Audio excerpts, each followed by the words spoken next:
This video is going to cover retiring or deleting accounts, products, materials, or cases. Now, there's a lot of other areas in the Lab Manager version 7 that you can retire items, but those are the main sections. Now, we're going to start off with retiring accounts, and you can pull up an account. So we're going to go to Account.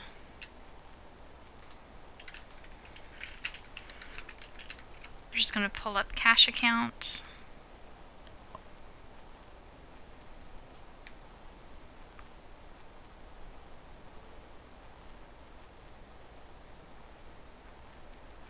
Okay, so in this account, you can either retire the account itself. So if this is no longer a doctor that you're currently working with and you don't plan on doing any additional work with them, this full account, so maybe, like 123 or ABC Clinic or, whatever the name of the account is, maybe you're retiring the whole thing.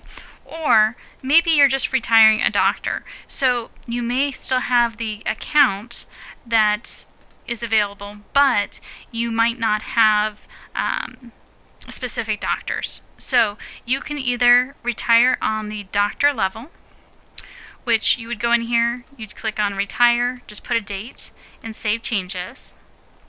Or if you're retiring the account, on the account screen, you're going to put the retire date here and save changes. So we're going to say no for that. So that makes it so it's no longer on the reports or in case entry. Now, let's say we want to retire a product. So I'm going to retire this one. Maybe I want to name it something different or, whatever, but maybe I want to retire this altogether.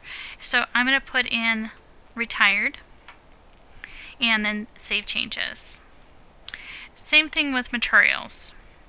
So let's do edit material.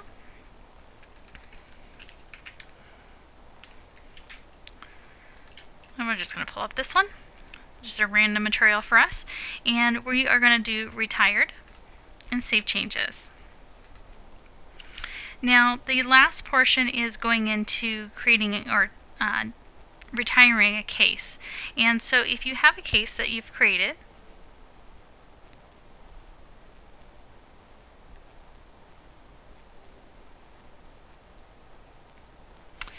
and you would put all your basic stuff in, and then after it has been saved, there's going to be a section over here for retired.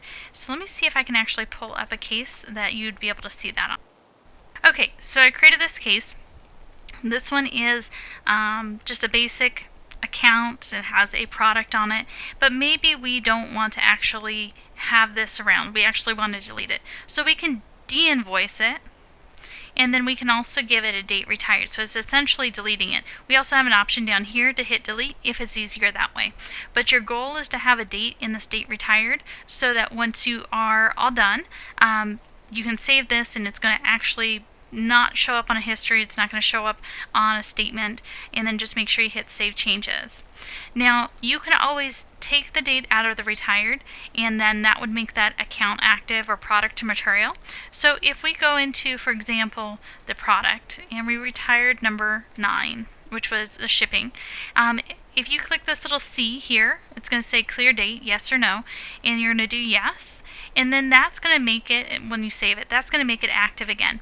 That same philosophy is available when you do the accounts, the products, materials, cases, anywhere that you see a retired area.